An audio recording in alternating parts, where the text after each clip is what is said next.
আমি বাবলি।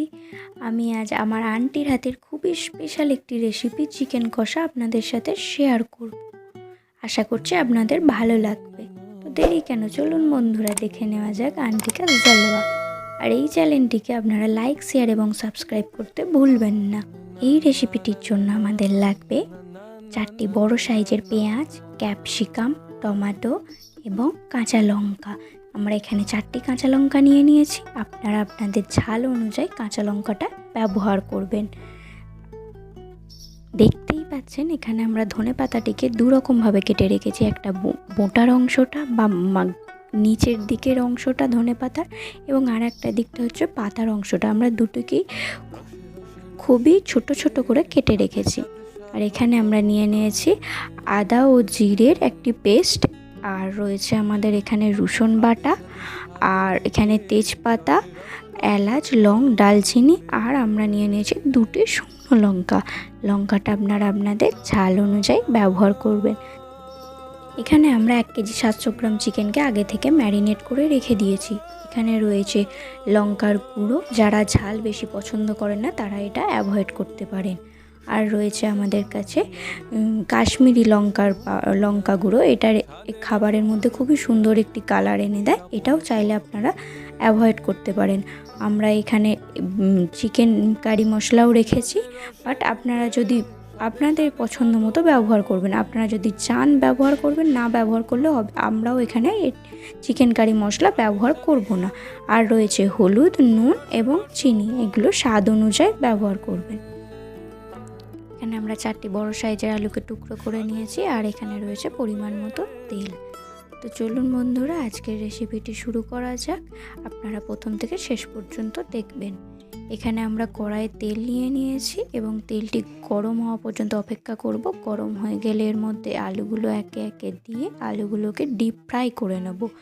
মনে রাখবেন বন্ধুরা, আলুগুলো সবসময় আপনারা ডিপ ফ্রাই করার চেষ্টা করবেন। এর মধ্যে আমরা অল্প করে 2 চামচ নুন এবং 2 চামচ হলুদ গুঁড়ো দিয়ে দেব। এর ফলে আলুগুলোর মধ্যে খুব সুন্দর একটি ব্রাউনিশ কালার আসবে। আলুগুলো আপনারা যদি চান তো ডিপ ফ্রাই করতে পারেন। অনেকে তেল খুব একটা বেশি খেতে পছন্দ করেন না, তো সেক্ষেত্রে আপনারা কম তেলে আলুগুলো ফ্রাই করে নিতে পারেন। বাট এর মধ্যে হলুদ এবং নুনটা দিলে আলুগুলো খুব সুন্দর একটি কালার আসবে। আলুগুলোকে এইভাবে 2-4 বার নাড়াচাড়া করে আমরা ভেজে নেব। তো এখানে প্রায় আলুগুলো আমাদের হয়ে এসেছে। আলুগুলো আমরা 80% কুক করে নেব। এখানে দেখুন আলুগুলি প্রায় 80% হয়ে গেছে, আলু সিদ্ধ হয়ে গেছে এবং কি সুন্দর একটি বাদামি বর্ণের কালারও চলে এসেছে।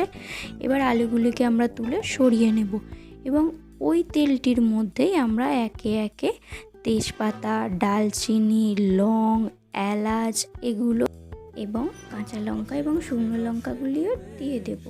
দিয়ে আমরা কিছুক্ষণ নাড়াচাড়া করে এগুলি ভেজে নেব। ভাজা হয়ে গেলে এর মধ্যে পেঁয়াজগুলো দিয়ে আমরা পেঁয়াজগুলো এই তেলের সাথে ডিপ ফ্রাই করে নেব।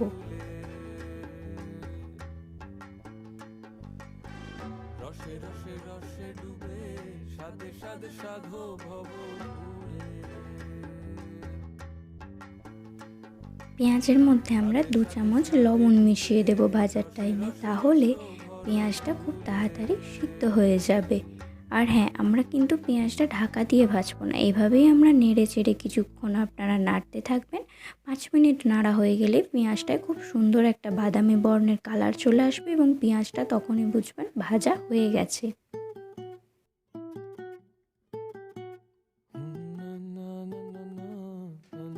আমাদের পেঁয়াজটা প্রায় ভাজা হয়েই গেছে। দেখুন পেঁয়াজটা একটা হালকা বাদামি বর্ণের কালার চলে এসেছে। তো এর মধ্যে আমরা একে একে ক্যাপসিকাম এবং টমেটোগুলি মিক্সড করে ভেজে নেব।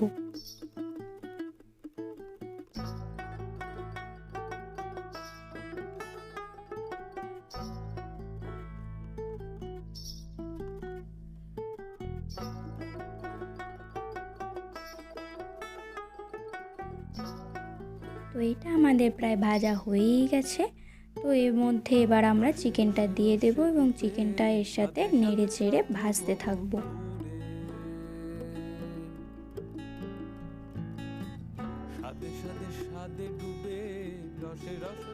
চিকেনটা আমরা ভালোভাবে মশলাটির সাথে পেঁয়াজের সাথে আমরা ভালোভাবে চিকেনটাকে মিক্সড করে নেব।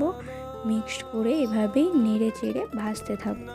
আমাদের জায়গাটি খুব ছোট হয়ে গেছে, মাংসের পরিমাণটা খুবই বেশি হয়ে গেছে, যার জন্য এর মধ্যে আমরা ঠিকভাবে নাড়াচাড়া করতে পারছি না। তো এটা আমরা অন্য একটা পাত্রে নিয়ে নেব। এই ডেকচিটির মধ্যে আমরা চিকেনটা ঢেলে নেব। ঢেলে এর মধ্যে আমরা ভালোভাবে নেড়ে চেড়ে চিকেনটাকে কিছুক্ষণ ভাজতে থাকবো। তো দেখুন বন্ধুরা, এখানে চিকেন থেকে জল বেরিয়ে গেছে। এটাকে আমরা আরও কিছুক্ষণ নাড়াচাড়া করতে থাকবো। জলটা পুরোটা বেরিয়ে এলে তখন এর মধ্যে আমরা মশলাগুলো দিয়ে চিকেনটাকে কষিয়ে নেব আরও 10 থেকে 15 মিনিট।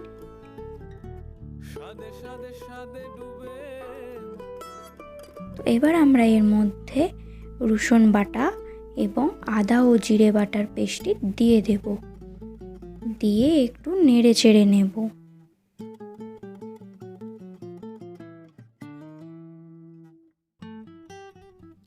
দু চা চামচ লঙ্কার গুঁড়ো, 2 চা চামচ হলুদের গুঁড়া ও 2 চা চামচ কাশ্মীরি লঙ্কার গুঁড়া দিয়ে দেব এবং স্বাদ অনুযায়ী লবণ ও চিনি দিয়ে আমরা মিক্সড করে এটাকে কষাতে থাকব। এবং যে ধনে পাতার গোড়ার বা বোঁটার দিকের যে ডাঁটি মতো অংশটা আমরা আলাদা করে কেটে রেখেছিলাম সেটাও এর সাথে মিক্সড করে দেব। এটাকে এইভাবেই আমরা নেড়ে চেড়ে কষাতে থাকবো। আমরা এটা ঢাকা দেব না, যেহেতু এটা আমাদের পোলট্রির মুরগি। তো এই চিকেন ইজিলি আপনাদের বয়েল হয়ে যাবে, এটাকে ঢাকা দেওয়ার কোনো প্রয়োজন পড়ে না।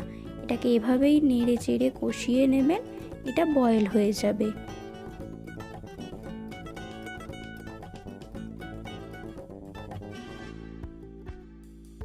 আমাদের চিকেনটি প্রায় বয়েল হয়েই এসেছে। দেখুন আপনারা, চিকেনটি খুব সুন্দরভাবে বয়েল হয়ে গেছে।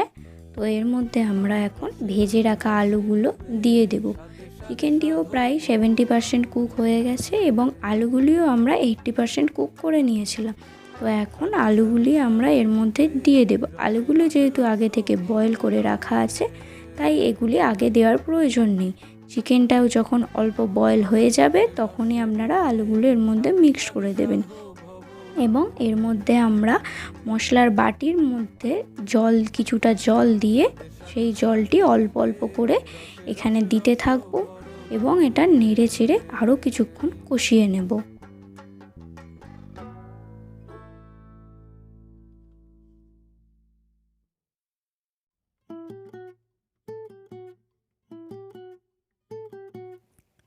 এবার আমরা এই চিকেনটির মধ্যে অল্প পরিমাণ জল মিক্স করে দেবো। আমরা চিকেনটি হালকা গ্রেভি মতো রাখতে চাই। আপনারা যদি গ্রেভি কম বানাতে চান তাহলে অল্প জল দেবেন, এবং গ্রেভিটা যদি বেশি রাখতে চান তাহলে সেই পরিমাণ অনুযায়ী আপনারা জলটা ব্যবহার করবেন। আমরা এখানে অল্প রাখতে চাই, তাই আমরা এখানে অল্প পরিমাণ জল দিয়ে দিলাম।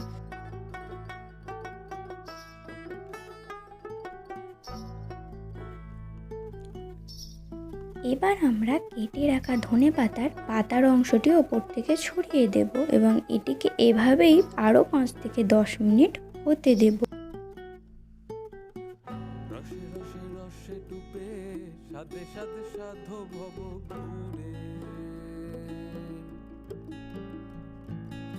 তো দেখুন, এটা আমাদের প্রায় হয়েই গেছে। এবার আমরা গ্যাসটি অফ করে দেব এবং এটি আপনাদের প্লেটে সাজিয়ে দেখাবো। তো বন্ধুরা, ভিডিওটি লাইক, শেয়ার এবং সাবস্ক্রাইব করতে ভুলবেন না, এবং ভিডিওটি আপনাদের কেমন লাগলো সেটা অবশ্যই আমাদের কমেন্ট করে জানাবেন। আপনাদের লাইক আমাদের জন্য খুবই গুরুত্বপূর্ণ।